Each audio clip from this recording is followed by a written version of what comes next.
Rain and heavy weather was closing in. Thorny was in a chase copter, making sure the insertion of the special operations team went okay. All right, y'all, welcome back to Combat Arms channel.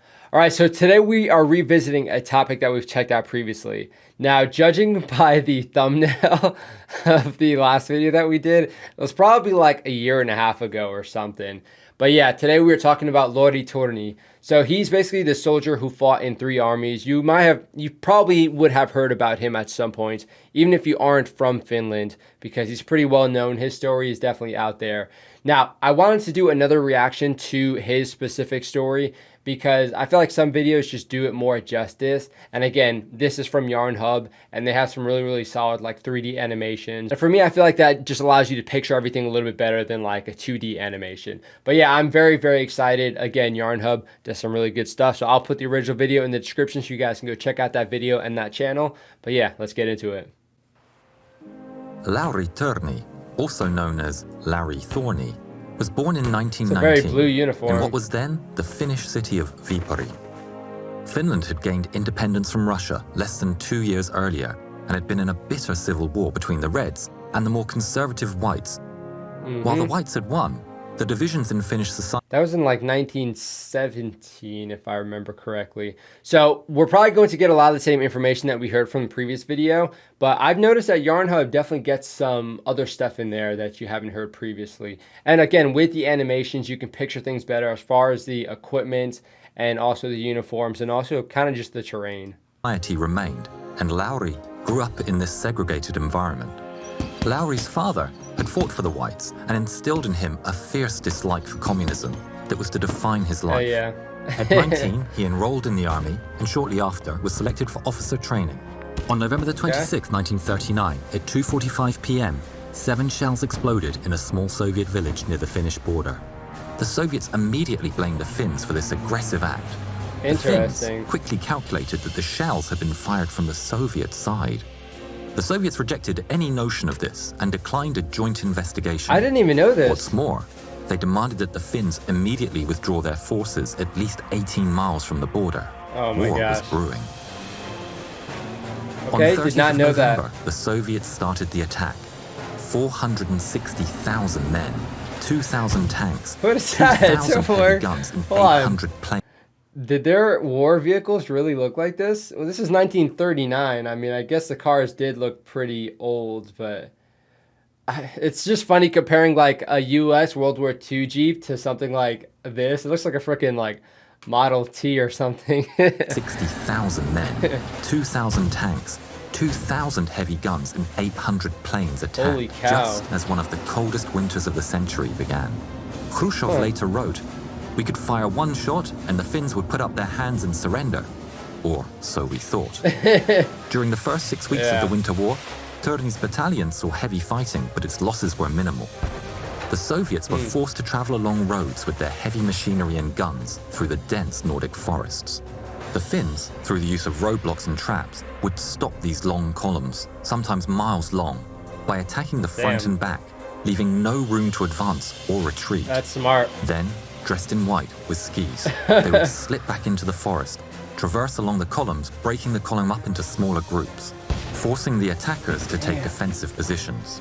Yeah, and this is why I like the 3D animations, because you can get a better feel for like the kind of environment. And they're talking about guerrilla tactics right now, which definitely sort of understanding how the environment looks helps a lot with understanding how it must have been like pretty crappy to try and deal with all of it. Now, that tactic is still pretty much used today as far as attacking the front and the rear of the formation, just to cause, one, it causes a lot of like panic because you don't really know like how big the enemy force is because it seems like your entire formation is being affected. And again, like they're saying, you can't retreat or move forward. So with us, generally, we would have a few different types of ambush formations. But yeah, you'd usually do like an L shape, wait for that formation or what have you to get into the kill zone. And then you could attack the front with like a claymore or what have you. You could initiate like that. Or you can initiate with like machine guns on the front and rear. And again, it just helps fix the formation in place. Deadly silent, they would often attack field kitchens as a priority. The Finns had time to let the cold do its work. Damn. Creating smaller and smaller groups, which they called motti in Finnish, as they went up and down the Russian columns. In one of these mottis, Torni was tasked with blowing up a Russian provisions transport near Pukitsanmäki, or Sugarloaf Hill. Okay. Surrounding the provisions vehicle, the Soviets had foxholes and tanks were patrolling. Turney and 3 men moved silently from tree to tree. Oh, nice. It was observed that under stress, Turney was ice cool. The more stressful the situation, the calmer he became.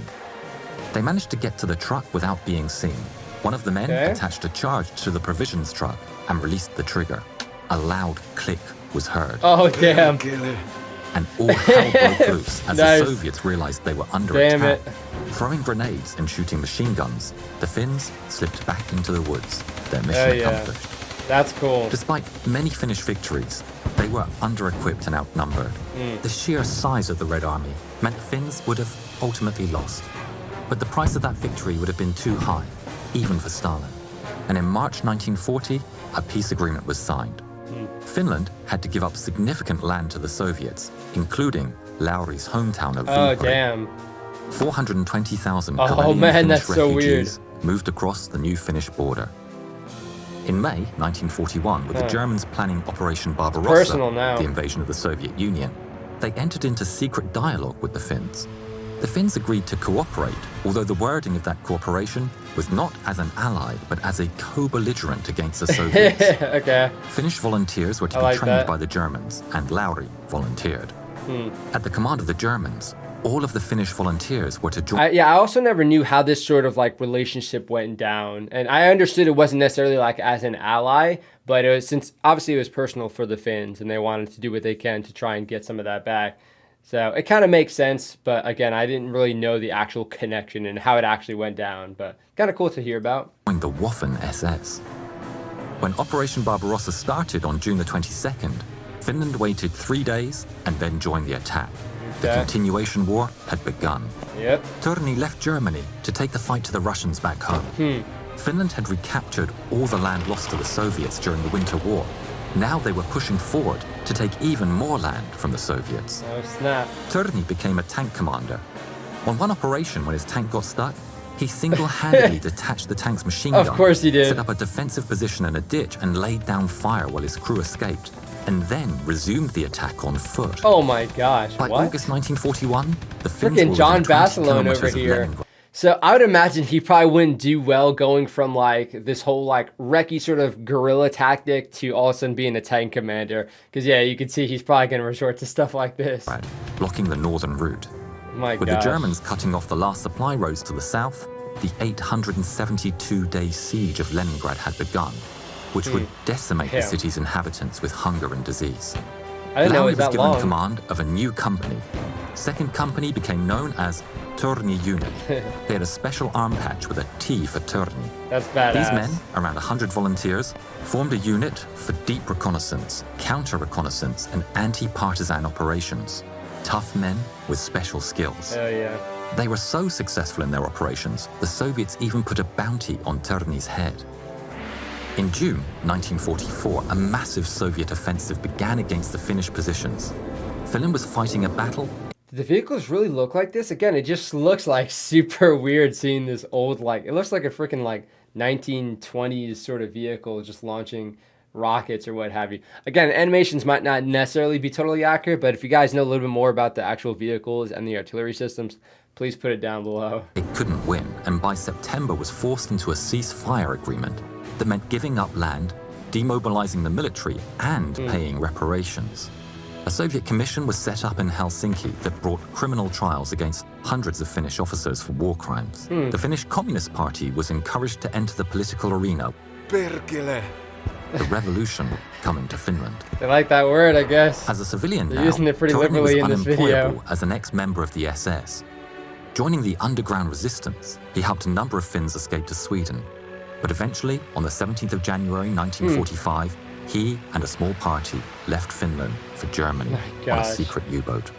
It doesn't stop. After briefly fighting on the Russian front, with the war clearly at its end, he surrendered to the Americans using a false identity, was imprisoned by the British, but escaped after just 2 weeks and slipped back into Finland via Denmark. He's just like that, running away. Becoming how it civilian, went down. Larry took a job working in an electrical shop. In 1946, at the age of 27, the Finnish police arrested him at the behest of the Soviets. Oh, snap. He was found guilty and sentenced to 6 years in prison. He was pardoned on Christmas Eve 1948 after serving 3 years of his sentence. Slipping out of the country on a false passport, he finally made his way on a ship from Venezuela to America. Before the ship had docked in Alabama, Larry had dived over the edge, swam to shore, and illegally entered the United States. That's one way to do it. That's a lot of commitment. And the Cold War was well underway. Sheesh. He changed his name to Larry Thorne, although he preferred the hybrid pronunciation Thorny. Larry had been living in the US for 3.5 years before winding up again in the military. He enlisted for the maximum of 6 years, and as part of the deal would receive US citizenship. It's so funny to hear about how back in the day they can just change their entire identity and somehow it worked. I imagine you could probably do it now, but it's extremely difficult. And I don't know. I couldn't imagine you could get rid of all the traits, especially having served in 2 different militaries and whatnot. Those military records are pretty persistent in how they stick around. But yeah, for him to actually use that to join the US military and then get a citizenship out of it kind of works out for him, I guess. But yeah, it's at the age impressive. of 35, he was almost twice the age of the other recruits, but he breezed through boot camp and signed up for a 16-week cold weather training course at Camp Carson. Nice. You call this cold? It was obvious that he was already supremely skilled in this regard, and so started his rapid rise through the ranks. He became part of the newly formed Special Forces and one of the elite new Green Berets. Hell yeah. In 1964, Thorny and his Special Forces team volunteered to go to Vietnam. Upon arrival, he immediately took control of 300 guerrillas and trained them how to ambush and strike the Viet Cong. Jungle warfare was far from the frozen forests of Finland, but no Thorny kidding. took to it with ease. The deputy commander of Special Forces in Vietnam wrote, "This is the type of person you like to have around in a fight, for he has unlimited courage." Unlimited. October 1965, and Thorny was at the end of his second tour of duty in Vietnam. He had been selected for promotion to major. Thorny was in one of 3 CH-34s flying on a mission low over the jungle near the Ho Chi Minh Trail. Damn, these animations Rain are and sick. heavy weather was closing in. Holy Thorny was in a cow. chase copter, making sure the insertion of the special operations team went okay. 2 of the CH-34s landed, and the teams disembarked successfully.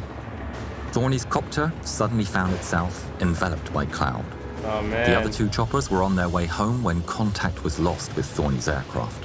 That sucks, 56 search and rescue sorties found no sign of the crash. 56, damn. In October 1966, the man who fought in 3 armies was officially declared dead.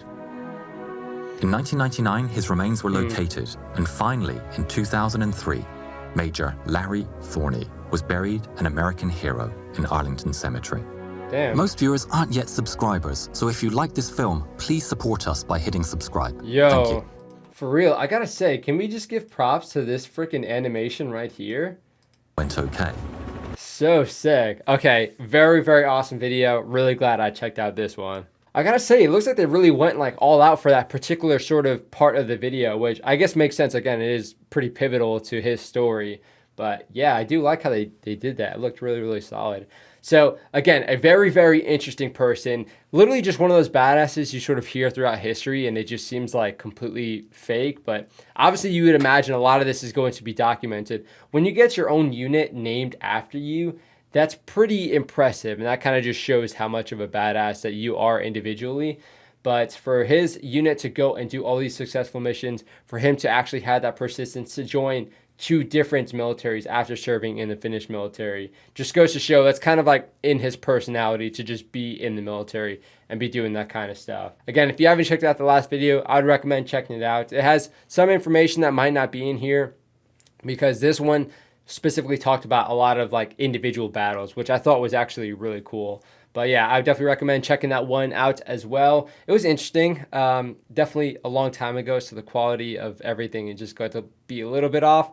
But you guys can definitely check it out if you want to learn a little bit more about him. But very, very interesting person. Let me know what you guys think about this in general. Now, if y'all have any personal experiences to share about this story, then please put it down below. Maybe individuals who served in the Torni unit, or maybe people who have served with him when he was in the Green Berets. That would be really crazy to hear about. I'm not sure how many firsthand accounts there are out there. You can get a good appreciation for his legend just through these videos, but getting that firsthand account is going to be different. It's probably a lot of the same stuff you hear in these videos, but just a different sort of perspective. But if you guys have any of that, please put it down below. Thank you all for watching. Regardless, that is it for this video. I'll see you all in the next one.